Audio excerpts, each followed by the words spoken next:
Aston Villa, that's probably our win of the season against Brighton. From 2-0 down, we've come back, we've won 4-3. Ollie Watkins scoring 2 goals, so he could be back in and amongst his little purple patch runs that he likes to go on.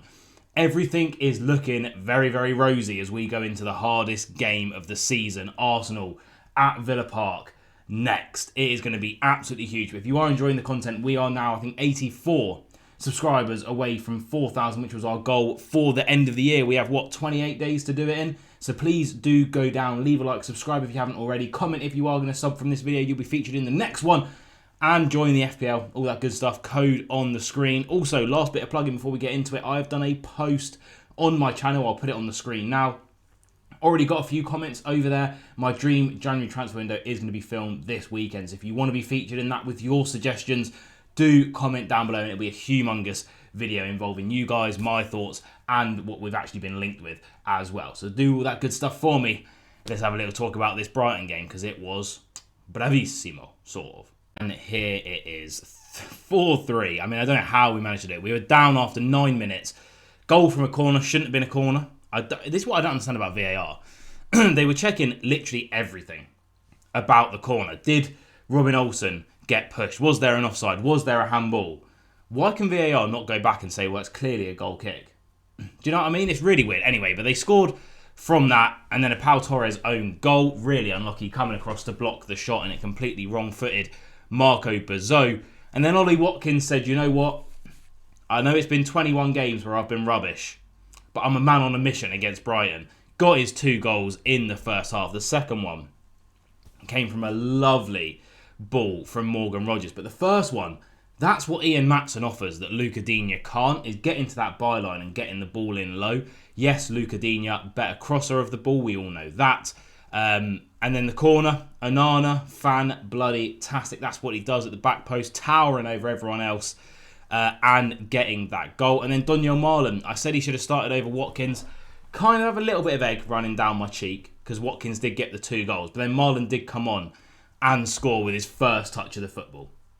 So, you know, that one might go down as an Evan Guasson assist, I think. I don't know. But we're going to talk about him a little bit later on. It came to a crazy match week where City won 5-4 at Fulham as well. If you look at here at the momentum, it says that Brighton were heavily on top this game. I think that's probably a little bit unfair. I think Villa probably deserved winners in the end. And we're going to go through all of the stats very, very shortly. In terms of the lineups, Dunk getting a 4.9. I think that's fair. I think Van Hecker as well. I know he got 2 goals, so he deserves a 7.7. Why was he just kicking lumps out of our players? Like Marlon and Concert the whole game. Dirty little player.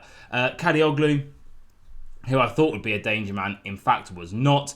Minter, we all knew that he was going to be very, very good. Hinchelwood was very good when he came on as well. And then shout out to Danny Welbeck. Got the 6.0, but had the chance of the match to go and win it in like the 89th minute. But that man, he might have been at fault for the first goal, which I do believe he was, but Marco Bazot came in because of Emi Martinez's injury in the the warm-up, and produced, in the 89th minute, one of the best saves of the season. Absolutely outrageous reaction save from a little flick from Danny Welbeck. Really, really happy with that. We're going to go through my player ratings very, very shortly, but let's have a look at the stats of the game. Have a little look how the game actually played out. And you can see they may have had one more shot from us, but oh my God, look at this. Aston Villa have started converting goals. Or shots to goals. All 4 of our goals, as you can see, inside the box, which is outrageous for Villa this season. We almost exclusively score screamers from 25, 30 yards out. But from 14 shots, 10 of them on target. That is such a better conversion ratio than we're used to seeing from Villa. 6 big chances translated to 4 goals. Only missed 2 big chances. Brilliant. Brilliant. That's what we've been waiting for from Villa this whole season. Yep, we do less passes, less possession. Sometimes Villa actually play pretty well when we play on the counter, and that's actually probably good practice, what we're going to have to do against Arsenal this weekend. But you can see XG, apart from XG from set pieces, which is funny considering we scored from a corner. Well, 2 corners, really. Is the only thing that Brighton managed to outdo us on, again, in terms of passing and stuff like that. But defensively, look at the duels. We were more up for it, and it was a spirited performance to come back from 2-0 in the 30th minute, away from home, against a Brighton team that haven't lost at the Amex in a long, long time. Really, really good. And what does it mean for the table? Well, other results have meant the table looks very, very nice indeed. That's XG, which we don't care about because we're 15th. But in the actual table, as you can see, we have leapfrogged Chelsea, who lost against Leeds.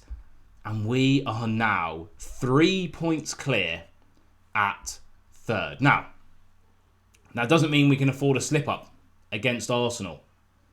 Because if Chelsea go and beat Bournemouth, look at the goal difference, +10 to +6, we will slip back down into fourth. It does mean, however, unless United go and smash West Ham, get up to 24 points, and then smash whoever they're playing after West Ham, I don't know who it is, then we can technically afford to lose against Arsenal and remain in the top four, which is absolutely crazy to say. However, we don't want to do that. We don't want to rest on our laurels. We have a 3-point gap at third. We're 1 point behind second place Man City. And hey, if we beat Arsenal, we're only 3 points behind the league leaders, and that's what we have to do.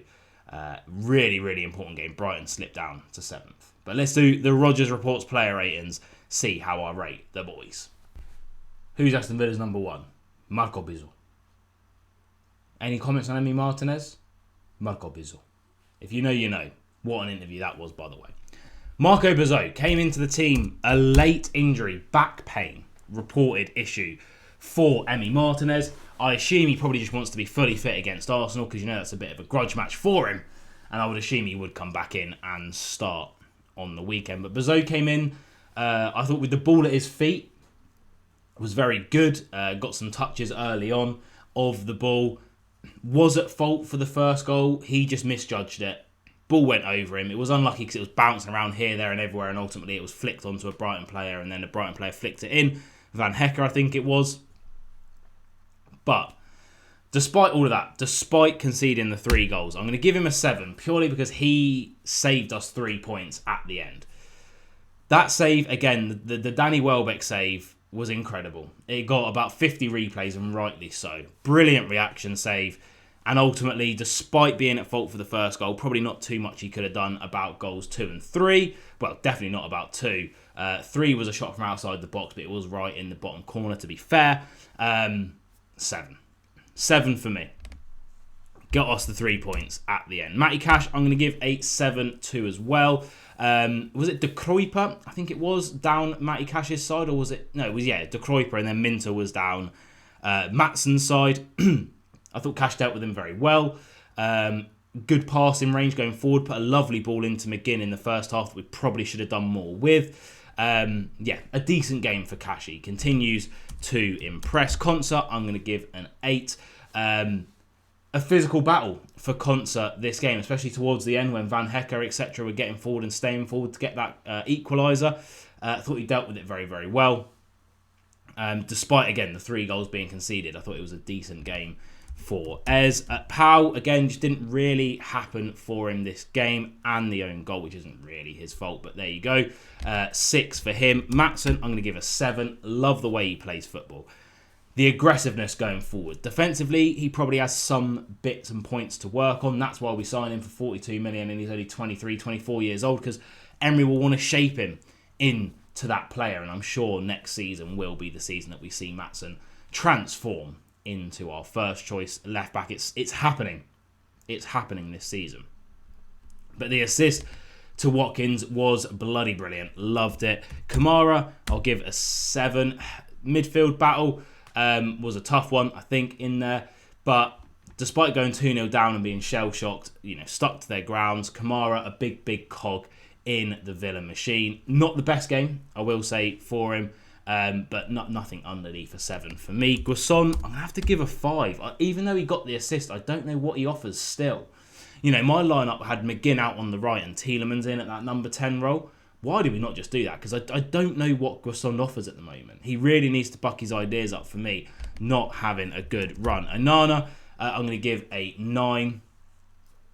Got the goal But also, he has just been one of our standout players the last 4 or 5 games when he's played. He is absolutely glorious. That's why we spent so much money on him, because he has really proven it in these last few games. Rodgers, I will give an 8 as well. Got the assist. His passing range seems to be back. His dribbling seems to be back. Oh, if we have Rodgers and Watkins firing on all cylinders again, even if it's just for the next month or two to get through this mad fixture list that we've got right now, that could be absolutely huge. He played really, really well. McGinn epitomised Aston Villa again, putting himself about 7 for me. And then Ollie Watkins has to be man of the match and get the 10 rating. 2 goals, was heavily involved in the 4th goal as well. He put it back across for Gossond, who should have probably scored, but a good save from the keeper, and then it bounced back to Donyell Marlon, who did come on and get that goal. The subs are probably all 6s and 7s, with Marlon getting the higher rating for coming on and getting a goal.